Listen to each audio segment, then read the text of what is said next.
topics and opinions expressed on the following show are solely those of the hosts and their guests and not those of W4WN Radio, its employees, or affiliates. We make no recommendations or endorsements for radio show programs, services, or products mentioned on air or on our web. No liability, explicit or implied, shall be extended to W4WN Radio, its employees, or affiliates. Any questions or comments should be directed to those show hosts. Thank you for choosing W4WN Radio.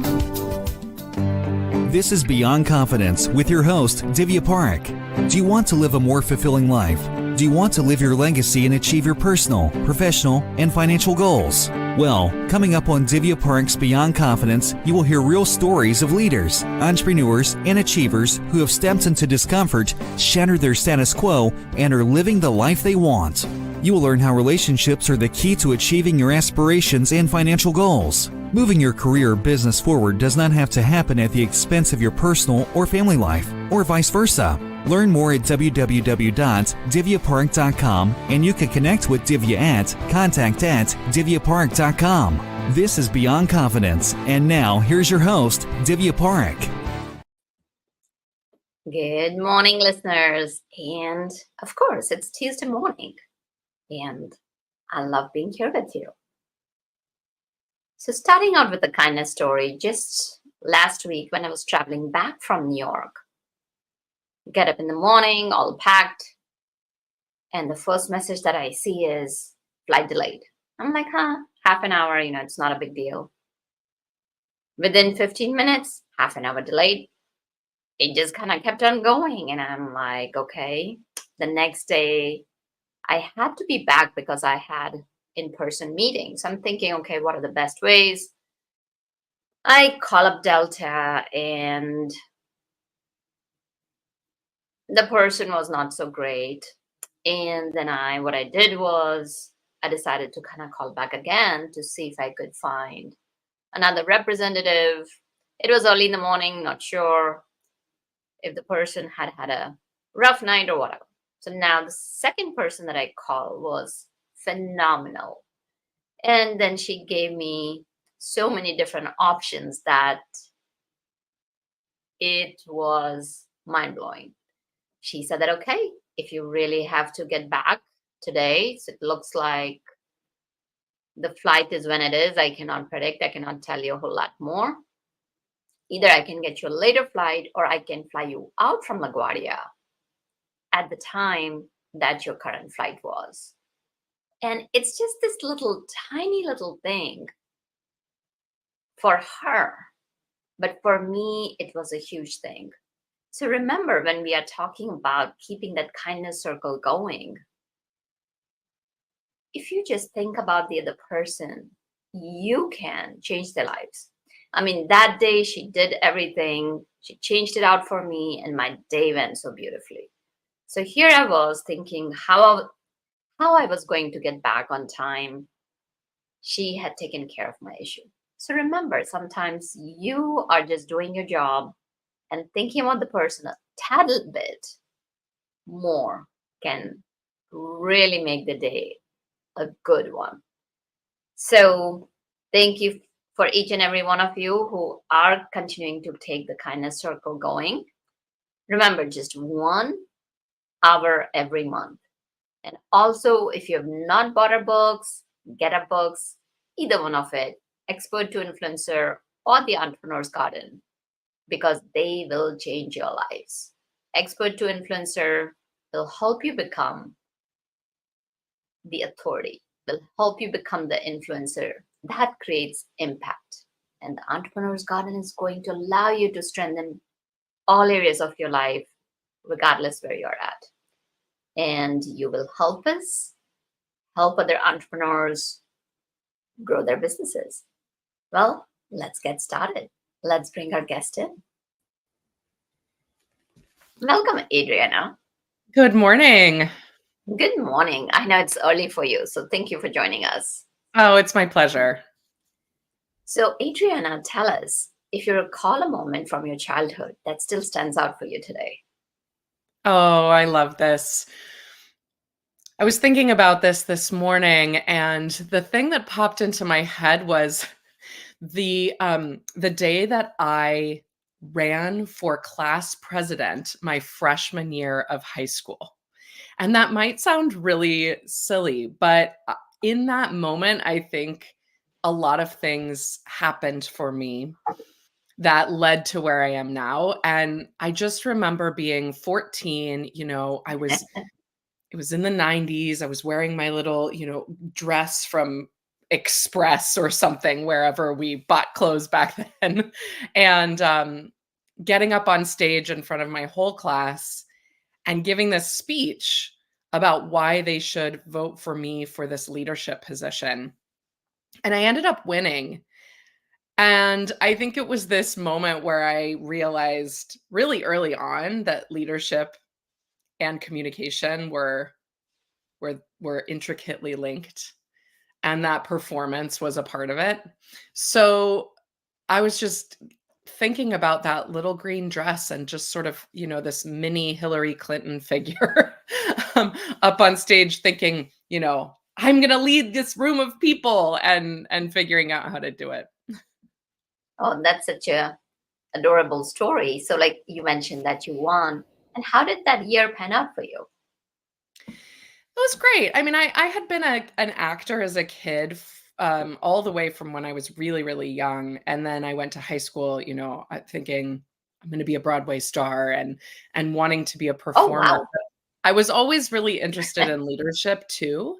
So I just got to do both. I got to be on the student government and help lead the school, and then um, also continue to study theater pretty rigorously during that time. So, yeah, it was good. Mm. So that is fascinating that you were both. And that again goes to say that who says you can't be all of the things that you want to be? Of course, you can't Mm. have 15 things going at the same time. So you mentioned that you had aspirations for being in theater. So Mhm. how did that work out for you? Did you want to how did you decide which to pursue out of the two passions?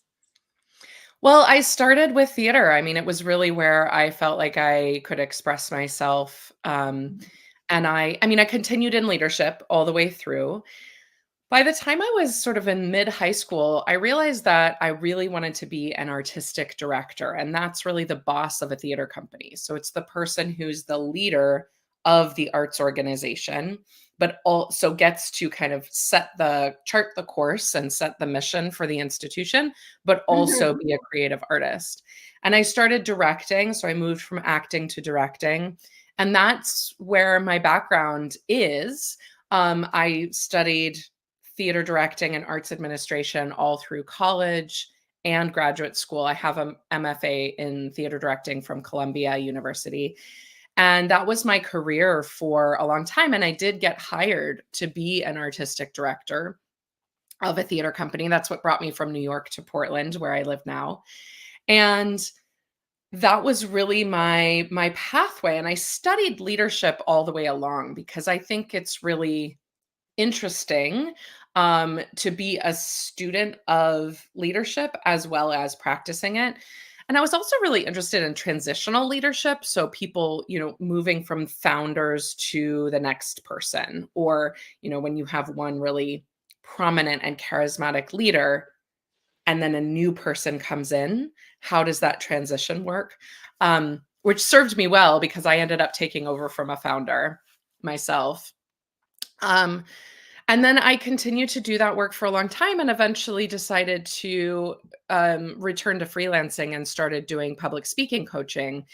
And a lot of the people I work with now are leaders, entrepreneurs, business owners in their own right who are wanting to lead their organization or grow their business and also need to be standing up on stage. So it's kind of that full circle moment of me as a, a freshman in high school Mhm. doing that. Right. Yeah. So when you talked about being an artistic director, Mhm. so many of us might not know about it. Can you Yeah. share with us what does it involve and what did you do and what were the relationships? Yeah. So the artistic director of a theater company is the person who sets the artistic mission for the company. So when you think about and when I'm talking about this, it's the nonprofit regional theater here in America, although there are artistic directors all over the world. But that was my world. So when you think about a theater company, your local company that does a bunch of plays, there's somebody at the helm of that who is choosing what plays get produced. They're hiring all the artists, they're fundraising. That's a huge part of it. It's, theater companies mostly in this country are nonprofits. So there's the whole nonprofit world of relating with a board, having, being responsible to your donors and your key stakeholders, and representing the organization out in the community, either through fundraising efforts or community building efforts. And then on the other side, on the creative side, you're directing plays, you're hiring and casting actors, you're working with designers. So you have kind of a dual focus. One is administrative and fundraising and minding budgets and all of that. And the other is creative and artistic and doing the stuff that you see, that you think of when you think of a play or a theater. You think, oh, I'm going to go to the theater, I'll sit in the audience, I'll watch the play, and then I'll leave. A lot goes into making that experience possible. Mm-hmm. That definitely makes sense, that how you're pulling things together. So it looks like, you had to interface with a lot of different people, like, sounds like from being the stakeholders to in the day-to-day interaction. So as you were working with people, what were one of the few, or maybe 1 to 3 lessons that you learned? Ooh. Well, one of the things that I think is really important and certainly goes into my coaching work now is that, and I pulled this from my experience directing actors, actually, is that every person you talk to has a slightly different language that they speak. And I don't mean English versus Spanish, although that's also true. I mean, everybody needs to hear words in a certain way that works for them. And so what that looks like in a rehearsal room is I might need to give the same note to multiple actors, but each of those actors might need to hear that note in a slightly different way. Somebody might be more driven by an emotional experience or an intellectual experience or a physical experience. So once you get to know your people, you can start to translate your language for those people. And what I realized is that this was really, really important when I was talking to my board of directors, because this was a really diverse group of people coming from all kinds of backgrounds, none of them theater artists. We had bankers and real estate agents and, tech people and lawyers. And each one of those people needed the information in a slightly different way. So one of the things that I think was so important for me was to figure out how I could translate what I needed to translate in a way that they could receive. And we know this from elementary school, right? Some kids are kinesthetic learners, some kids are visual learners, some kids, can memorize things. Like you've got to kind of teach to what is there. So that was one really key point that I carry with me still. Yeah, of course. And Mhm. you make a really good point over here, because here's the thing: we forget that we're speaking to different people. Sometimes people are so much in their own head thinking, oh, what are others going to think of me? And don't think about that. When we transfer the focus from us to others and come with openness and curiosity, things open up. So now, as you took all of this learning, stepped into the public speaking area, tell us, public speaking is right there as one of the topmost fears that people Mhm. have. Why is Mhm. that? Yeah. Well, not surprisingly, I'm going to answer that question by saying for each person, it's a little bit different. right? Mhm. And one of the things I think is super, super important is to figure out what it is for you. So if you are a person who has nerves around public speaking, and there's a wide spectrum, right? I'm a little bit nervous before I go out on stage or I start a podcast interview or whatever it is, all the way to full on nervous system shutdown. I'm panicking, I'm completely terrified of public speaking. And I think a lot of people say, oh, I'm afraid of public speaking, but that doesn't necessarily mean that they have stage fright or that they have that kind of clinically diagnosed fear, right? Phobia. So you've got to figure out what it is for you. So is it my breathing gets really shallow and I feel like I can't catch my breath? Is it my words don't come out of my mouth the way they are in my head? Is it I don't know where to stand, how to hold a microphone, how to make my lighting look good, and so I feel lost? Is it that I'm insecure about my content? Or is it what you just mentioned prior, that you're afraid people are judging you? You're afraid of being seen. You're afraid of being looked at, right? Once we figure out exactly what order of things is freaking you out, then we can start working on tools, right? But a lot of this work, not surprisingly, I mean, it's so much what you talk about and it's so much entrepreneurship and leadership is mindset, right? It's like, what is it for you in your mind? What is going on? And self-awareness is really, really important. And so I think that's really the first step, is figuring out what it is for you that's happening. And sometimes you have to go outside in to say, my breathing gets shallow. Okay, great. Now we can figure out where is that coming from and how do we address it? Mm-hmm. Really, that's a great point that you mentioned over here, because if you go from outside in, Mm, you're seeing the outward experience, outward symptoms of what's going inside. mhm, And once you've listed out what is it for you, then slowly, one by one, you can tackle it. And mhm. as you mentioned, that those butterflies don't go away. And I feel the same way, because regardless of how many times you've spoken, once you're getting on the stage, you don't know who the people are. Mm, And that is such a heavy contrast. When we are working with people, whether you're in a corporate job or you're an entrepreneur or whether you're in PTA or mhm, landscaper, wherever you are, you're dealing with people one on one. mm, You know them. And then you can adjust your communication, you can adapt your communication to that. And when you're doing public speaking, there is like audience, whether it's a group of 10 people or a room full of 1,000 people. So that can be daunting. So now when let's say they've gone through what you mentioned, they've gone through, figured out what's in the way, figure mhm. out how to overcome these or learn to work with them. Now they're on stage. Yeah, So many times the question pops up is like, how do I need to sound?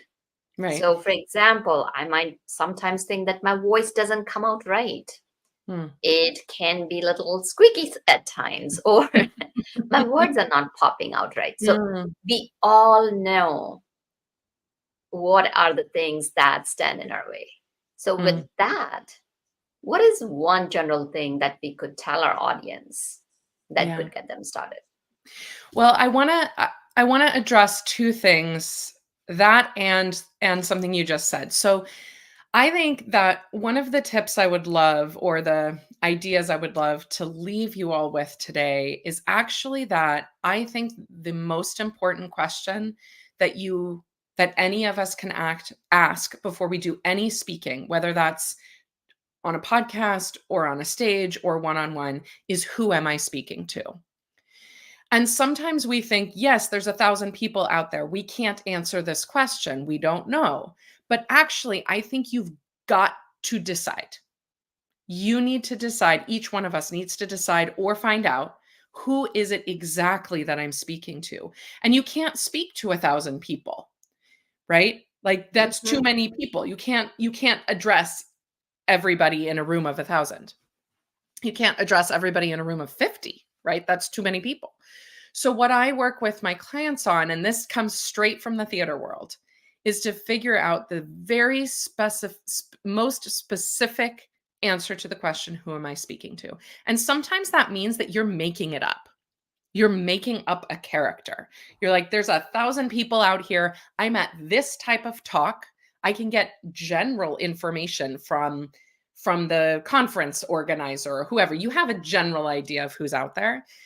And then what you say is, okay, I'm going to create a character of a person that is the exact right person for my message.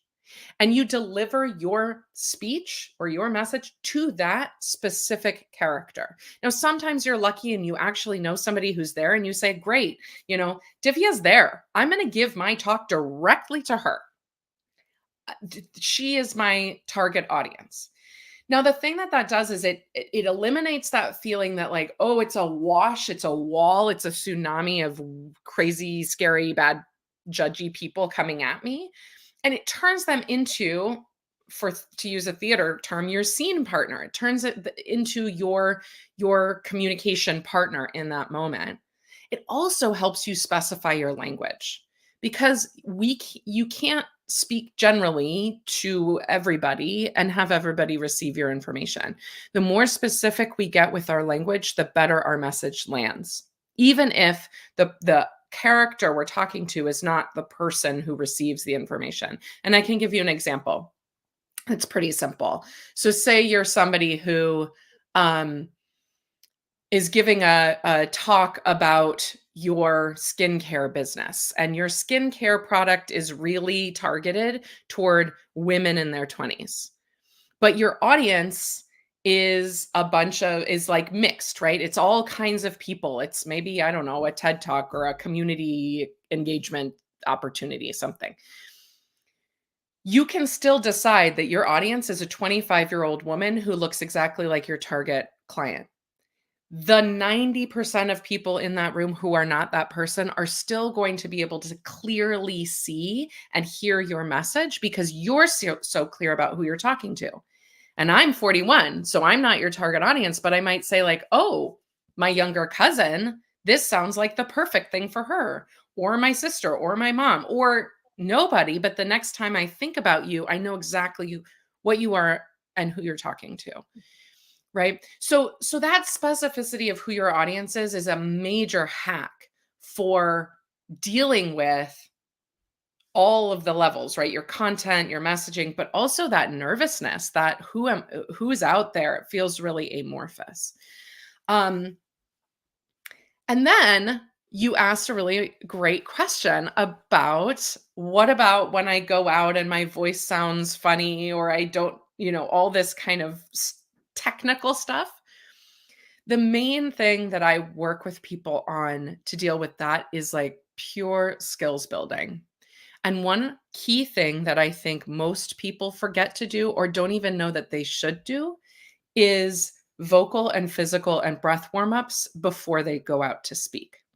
Because all the examples that you gave, and I do this before, I did this morning. I do this before I'm going to speak on a podcast or a TV interview or anything, right? We are our own instruments. When you go to the symphony and the orchestra comes out on stage before the performance and the trumpet player is practicing scales and the violinist is practicing little pieces of the thing, that's them warming up their actual instruments. For us, our body, our breath, and our voice are our instruments. That's how we're getting our message across. And we can get better through skills building around all those things. But, I jumped onto this call at 6:55 a.m. I hadn't spoken yet today. So for a few minutes before I got on here, I did some breath work. I did some vocal exercises to make sure that I could articulate words on this call, right? And we don't think we're so in our heads, and especially when we're on Zoom or a box, right? Right now you can only see my head and my shoulders. but there's a whole bunch more of my body that's actually participating in my message giving. So we need to treat our bodies like the tools and the instruments they are, and actually do that homework. And it can be really fast. It can do, just a few minutes or even 1 minute if you don't have any other time, can make a big difference. Mm, absolutely. Some good points over there. And what you're sharing is absolutely right on the mark.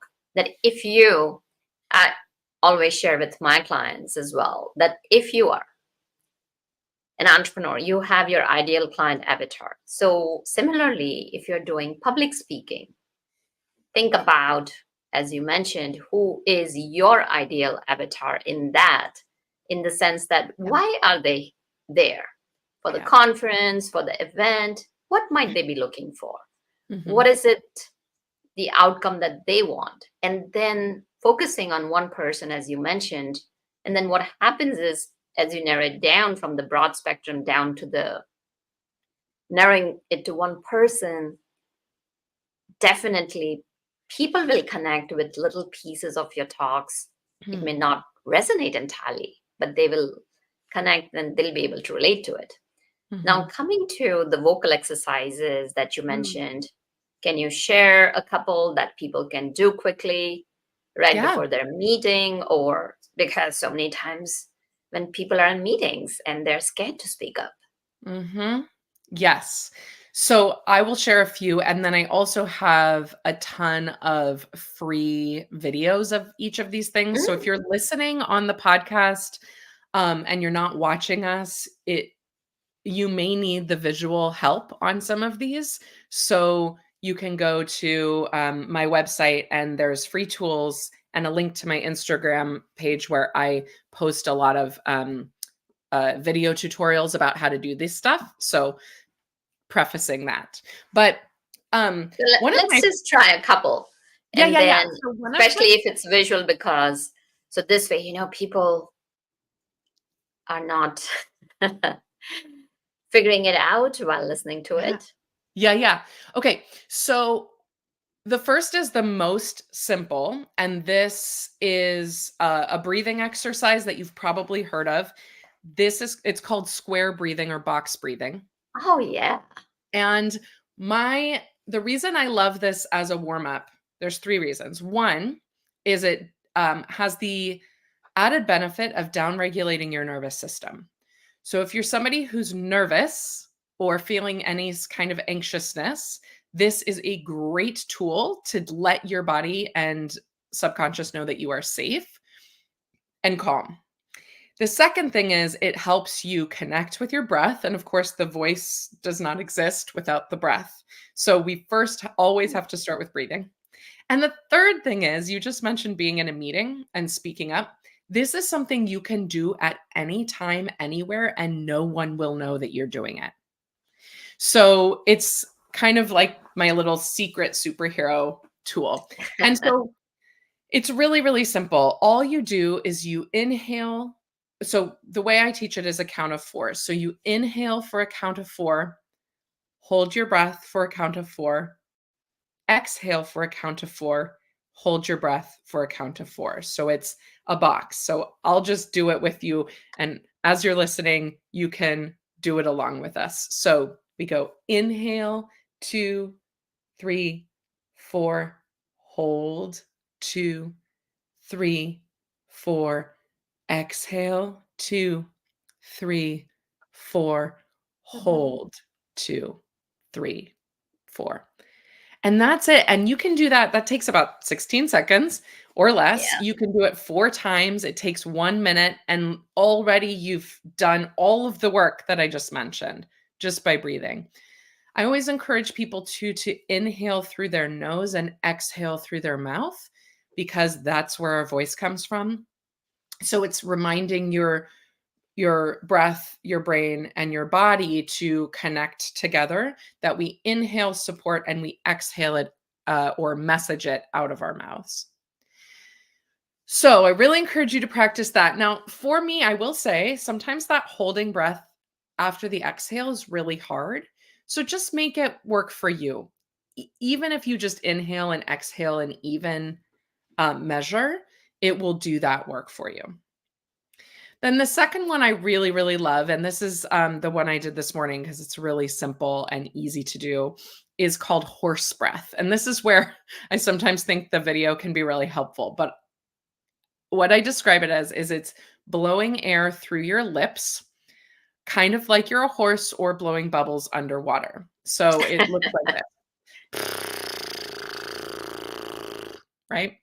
So Mhm. you'll notice if you ever think of like a frustrated little kid or even yourself when you're, annoyed at traffic and you just go, often what happens, and this is a total subconscious thing that just is, again, a nervous system and subconscious awareness thing. Our bodies release nervous energy that way. The reason why I love it for public speaking is it is a way to warm up your vocal cords without putting any strain on them whatsoever. So what we first do is we just inhale through our nose and then we horse breath out our mouths. And yeah, good. I love it. If you do it, you try to do it as long as you can, the exhale as long as you can. Most people notice that their nose starts itching, and that's a good sign. That means you're doing a great job. So, so if that happens, you're doing it right.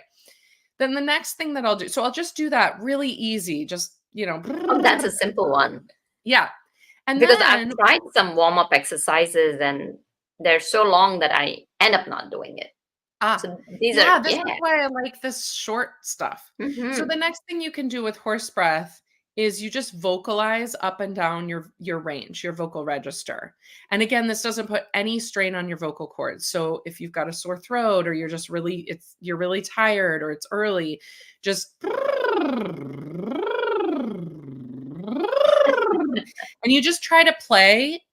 The Yeah. nice thing too about doing that is that it reminds you you have a high range of your voice. You also have a low range of your voice. And as you're getting to know your instrument better, you'll start, especially if you're working with somebody who can give you some reflection, you'll start to notice that you have a wider range of speaking volume and of speaking tone than you might normally speak in. We usually only use, 20% maybe of our vocal range. We kind of stay right in the middle where it's comfortable. But when we want to make points, sometimes you want to drop down and make that point. Sometimes you want to get excited and share something up here, right? So when you do the vocal warm-up exercise that's just up and down your register, it just again kind of opens up the possibility. So those are my two favorites to get started. I always start with there no matter what I'm doing. And then we add things depending on what kind of speaking it is. I've got a microphone 6 inches from my face today, so I don't have to do a lot of worrying about volume or projection today. But if I was going into a theater, I would, and that would be a different set of tools. But I'm really of the mindset that you can come up with a 5-minute max vocal and physical warm-up that works for you and just use it every time. It doesn't have to be a big deal. Well, those are simple, easy. I'm definitely going to try it out, and I'm sure that our audience will be trying it out as well. So Good. you mention often that one of the ways to remove the fear of speaking is having a structure, and that there are three things. Yes. Okay. So this is my favorite thing to teach about, which is the concept that within structure there is freedom. Mhm. I really, really, really, really believe that by creating outlines and creating structure, scaffolding, a frame, whatever visual works for you, once you have that structure figured out, you can have an incredible amount of creative freedom and freedom to respond in the moment to what is happening around you. Mhm. And so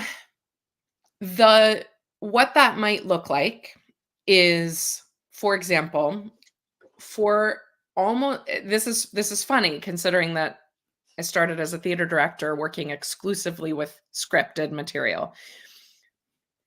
98% of the time, I want to tell public speakers to not memorize their scripts and instead to work from a list of bullet points or a direction that they are headed.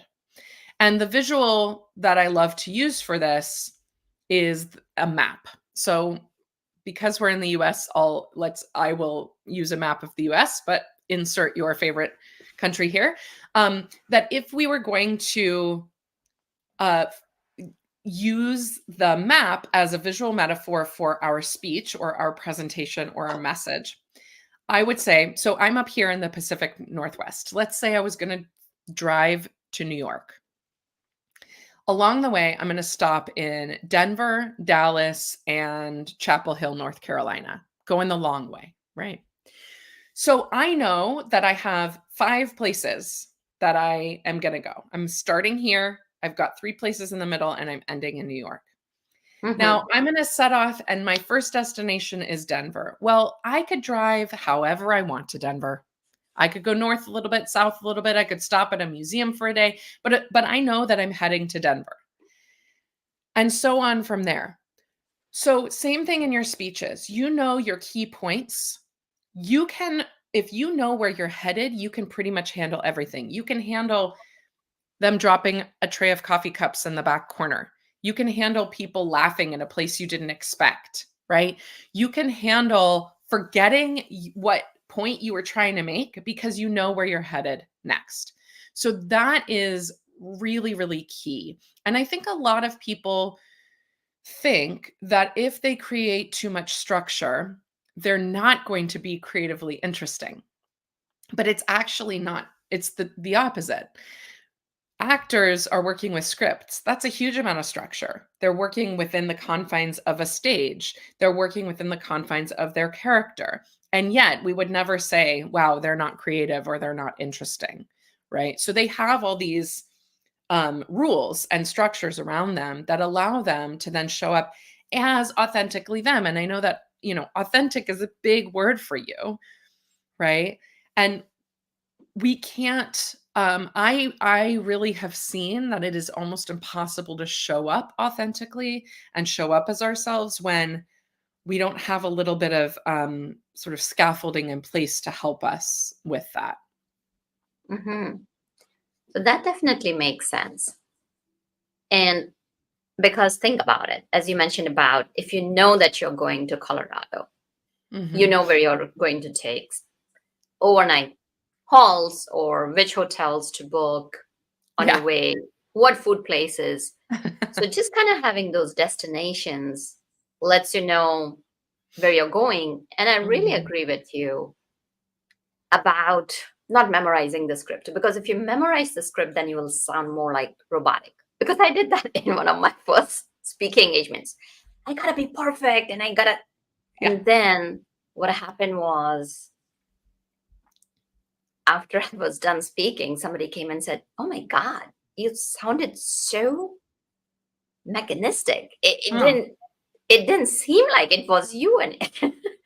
So that was a good learning lesson for me, is that if you have points, it's key to remember that your audience doesn't know what point you're going to make. So if you miss, you miss, as long as there is continuity and flow to it. So you've mentioned 3. So one is structure. What else is? Sure. So the 3 kind of areas that I think are really important to focus on.